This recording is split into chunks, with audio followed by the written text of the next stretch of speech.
గారికి. 10th class పేపర్లో intermediate వాళ్ళంతా రాజకీయాల్లోకి వస్తున్నారు. ఒకసారి నన్ను అన్న రాజకీయాల్లోకి ఎవరైతే వస్తున్నారంటే land, sand, wine, mine, political బంధువులు కబ్జాలు చేసి దేవతలు సృష్టించే వాళ్ళు రాజకీయాల్లోకి వస్తున్నారు. అలాంటి వాళ్ళకు ఎలాంటి వాళ్ళు అంటే వాళ్ళు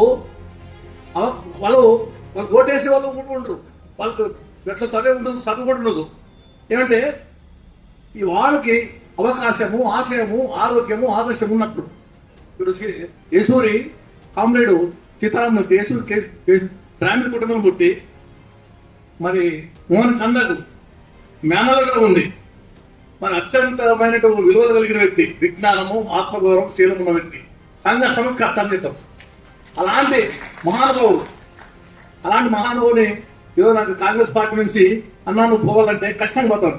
ఎందుకంటే నేను చదువుకునేటప్పుడు కూడా ఈ కమ్యూనిస్ట్ మీటింగ్లకే ఎక్కువ పోయి రామాయణ అన్నకు తెలుసు, పుచ్చుకన్నమాట వాళ్ళు ఫైటర్స్ అంతా ఇవంతా. ఇప్పుడు అన్న నాతో పాటు నేను ఎమ్మెల్యే, నేను మంత్రి, నేను అన్న ఎమ్మెల్యే, మా ఇద్దరు భావాలు ఒకటే.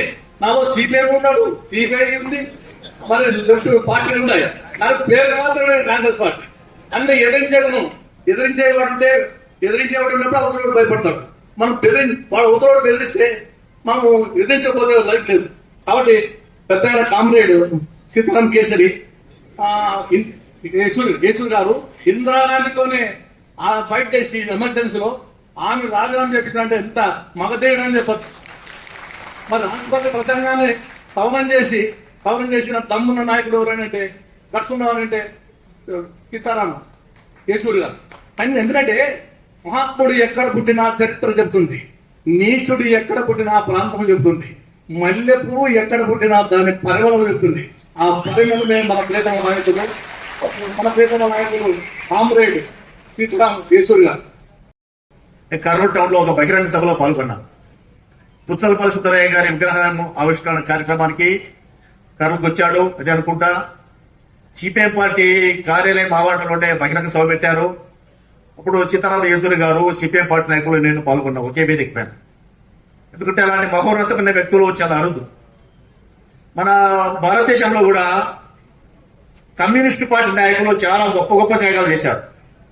పుచ్చలపల్లి సుబ్బరాయ గారు, చంద్ర రాజేశ్వరరావు గారు, జ్యోతి బసు గారు, బుద్ధదేవ్ భట్టాచార్య గారు, భూపేష్ గుప్తా గారు, ఇంద్రజిత్ గుప్తా గారు, ఇలాంటి అనేక మంది కమ్యూనిస్టు పార్టీ నాయకులు వాళ్ళు త్యాగదారులు కాబట్టి ఇప్పటికీ కమ్యూనిస్టు పార్టీ ప్రజల్లో ఉంది.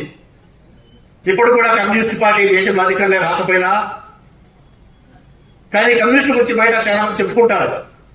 మీరు కమ్యూనిస్టు పార్టీలు ఉండబట్టే ఈ మాత్రం న్యాయంగా మిగిలిందయ్యా, న్యాయం బ్రతికి ఉంది, మీరే లేకుంటే న్యాయమే చచ్చిపోయేదనే వాళ్ళు చాలా మంది ఉన్నారు. అంటే కమ్యూనిస్ట్ పార్టీ వాళ్ళు ఇప్పుడు మారప్ప గారు చెప్పినట్లు కమ్యూనిస్ట్ పార్టీ వాళ్ళు ఉన్నారు కాబట్టి అడిగేవాళ్ళు ఉంటారని.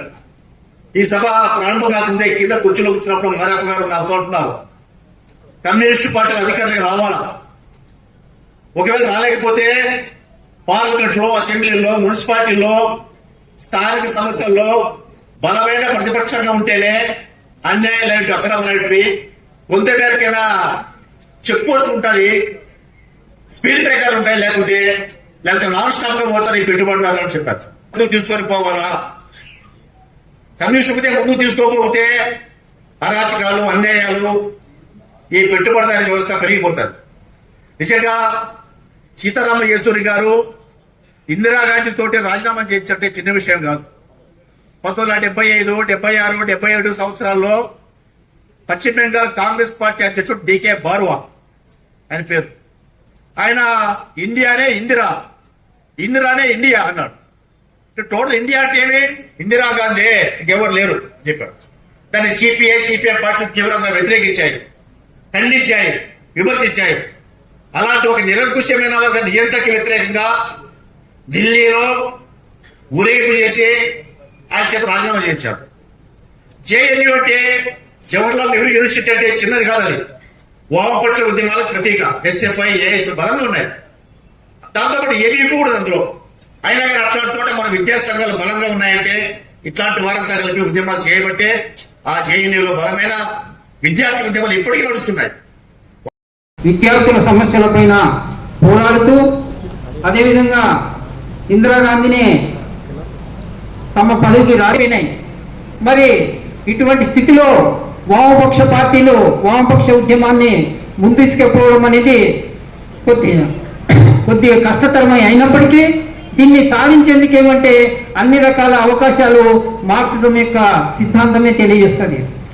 మరి ముఖ్యంగా ఈరోజు సీతారామ యేచూరి గారు ఈ సమాజం నడవాలంటే ఆర్థిక అసమానతలు లేని సమాజం రావాలని, సోషలిజం రావాలని, ఈ మతోన్మాద శక్తులు మతతత్వ రాజకీయాలు మతాల మధ్య చిచ్చు పెట్టే విధానాన్ని మన దేశంలో కొనసాగుతుందని ఆయన గంభీరంగా ఆయన వెలిగెత్తి చాటారు. కాబట్టి మనం ఏమంటే ఈ దేశంలో ఈ మతాలు కానీ కులాలు కానీ కూడుబెట్టమనే పద్ధతుల్లో కమ్యూనిస్టులుగా వామపక్ష భావాలు కలిగిన మనమందరం చెప్పుకుంటాము.